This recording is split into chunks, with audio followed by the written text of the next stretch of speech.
Assalamualaikum warahmatullahi wabarakatuh. Sesi kita kali ini saya ingin sedikit membahas tentang teori moneter dalam Islam. Banyak diskusi dan beberapa pertanyaan kepada saya dalam diskusi-diskusi di kelas atau kajian-kajian umum di pasca sarjana. Sebenarnya ada nggak sih moneter dalam Islam itu? Dikenalkah ada kebijakan moneter dalam Islam itu? Saya jawab, Islam mengenal sejak masa yang paling awal dari pertumbuhan agama Islam itu tentang sistem moneter. Bahkan posisi Nabi Muhammad SAW ketika di Madinah, beliau tidak hanya sebagai seorang kepala negara dan hanya sebagai seorang tokoh agama, tapi di sisi yang lain beliau adalah salah seorang pemegang kebijakan moneter. Artinya bahwa dalam Islam ada sistem moneter, ya, walaupun tentu teorinya tidak serumit dengan teori sistem moneter yang dikembangkan di ekonomi konvensional seperti sekarang ini. Ketika kita berbicara tentang moneter, maka image kita yang terbentuk adalah di situ ada uang, di situ ada finance, ya, di situ ada bagaimana dari mulai sejarah uang, bagaimana percetakan uang, bagaimana fungsi uang, bagaimana peredaran uang, bagaimana kebijakan moneter yang dilakukan oleh pemegang otoritas dalam hal ini pemerintah dan seterusnya. Jadi ketika kita bicara moneter, maka image kita ya terbentuk adalah persoalan yang terkait dengan persoalan uang dengan berbagai persoalannya. Nah, pertanyaannya lalu benarkah ada dalam Islam? Tentu ada, ya, jawabannya ada. Ada satu kaidah, ya, dalam fikih moneter, saya sebut sebagai kaidah fikih moneter, ya. Kaidah ini bisa dijadikan sebagai landasan untuk memberikan penjelasan tentang perbedaan mendasar antara moneter Islam dengan moneter konvensional. Kaidah itu mengatakan ta'alluq bainal awraq al-maliyah was-sil'iyah. Ta'alluq maknanya apa? Ta'alluq bainal awraq, harus ada keterkaitan antara sektor finance dan sektor uang, ya, wasiliyah dan sektor real, barang, ya. Artinya apa? Berdasarkan kaidah ini, moneter Islam menganut ada hubungan yang erat atau harus ada keterkaitan antara sektor uang, sektor finance, moneter dengan sektor real. Maknanya apa? Jadi uang tidak bisa berjalan sendiri untuk mendapatkan profit, berbisnis uang tanpa diimbangi oleh barang, ya, atau jasa atau mungkin sektor real, kira-kira begitu. Jadi kalau uang berjalan sendiri dan dia mendapatkan profit dari bisnis uang tanpa di backup oleh sektor uang, sektor real, ya, barang dan seterusnya, maka itulah yang kemudian punya peluang bisnis yang berbau riba, ya. Saudara-saudara sekalian, kaidah fikih moneter yang tadi saya sampaikan itu sebenarnya terinspirasi dari sebuah ayat Al-Qur'an, ya, surat An-Nisa ayat 29. Allah berfirman, "A'udzubillahi minasyaitonirrajim. Bismillahirrahmanirrahim.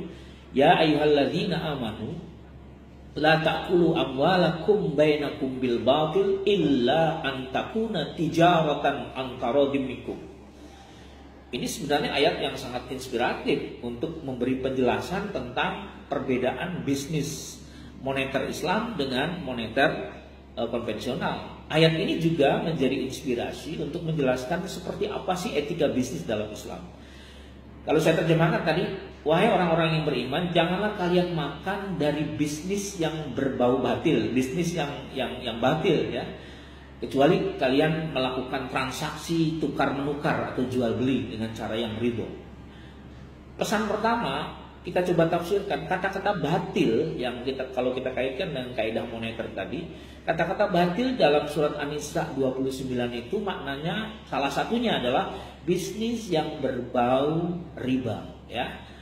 Hal ihwal tentang riba sepintas sudah saya coba jelaskan di beberapa video terdahulu. Jadi riba itu kan sebenarnya terpisahnya sektor finance dengan sektor real. Maka ada satu definisi, ya, dari berbagai definisi riba itu di dalam para ulama mendefinisikan salah satunya adalah az-ziyadah lam yuqabilha iwad. Maknanya apa? Suatu tambahan yang di luar capital, ya, yang tidak di backup dengan iwad, dengan pengganti. Pengganti yang dimaksud adalah sektor real. Jadi kalau ada transaksi utang piutang lalu ada tambahan dari capital tanpa diimbangi di backup oleh sektor real, maka itulah terminologi riba yang sudah kita pahami beberapa sesi yang lalu. Nah, dalam teori moneter Islam, basicnya adalah berbasis sektor real, ya. Tidak boleh uang itu berjalan sendiri, dan ini sangat kontras perbedaannya dengan moneter konvensional yang mengakui bahwa uang bisa berjalan sendiri, ya. Maka saudara-saudara sekalian bisa kita lihat pada abad memasuki abad ke-20 itu sampai hari ini itu terjadi krisis sekitar 20 kali krisis besar, dan itu ternyata terjadi pada krisis moneter, ya. Krisis finance, ya, krisis jarang sekali kita melihat ada krisis di sektor real, ya. Karena ada satu riset yang saya kira perlu dijadikan sebagai rujukan. Misalnya uang itu beredar dalam satu hari di seluruh dunia kurang lebih sekitar 700 triliun US dollar. Dari 700 triliun US dollar itu 97%-nya lebih banyak beredar di sektor derivatif. Beredar pada perdagangan uang, perdagangan saham yang tidak di backup oleh sektor real. Hanya kurang dari 3% saja dana dari 700 triliun US dollar itu yang bergerak di sektor real, ya. Walhasil apa yang terjadi? Krisis berkepanjangan pun semuanya terjadi pada sektor moneter. Karena perlu dicatat, ekonomi moneter Islam itu basicnya adalah berbasis sektor real. Nah, saudara-saudara sekalian, itulah saya kira yang membedakan, yang memberi penjelasan tentang kaidah tadi. Jadi, prinsip perbedaan dasar antara moneter Islam dan moneter konvensional dalam hal kedudukan uang. Di moneter Islam, uang tidak boleh berdiri sendiri, harus ada, kalau untuk berbisnis harus ada sektor penggantinya berupa sektor real. Tapi dalam konven, uang bisa berjalan dengan sendirinya. Saya menulis sebuah buku yang berjudul Teori Moneter Islam, ya. Buku ini sederhana saja analisisnya. Saya menjelaskan tentang bagaimana historis uang, bagaimana fungsi uang dalam moneter, ya, bagaimana kebijakan moneter, bagaimana misalnya uang itu dijadikan alat tukar, medium of exchange, dan perbedaannya dengan ekonomi Islam dan seterusnya. Mudah-mudahan buku yang sederhana ini bisa menjadi bacaan sederhana buat teman-teman mahasiswa terutama di pasca sarjana yang kebetulan saya memegang mata kuliah ini. Itulah saya kira perbedaan yang mendasar antara moneter Islam dengan moneter konvensional.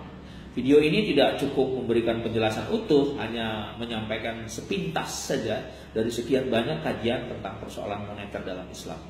Mudah-mudahan bermanfaat. Terima kasih. Wassalamualaikum warahmatullahi wabarakatuh.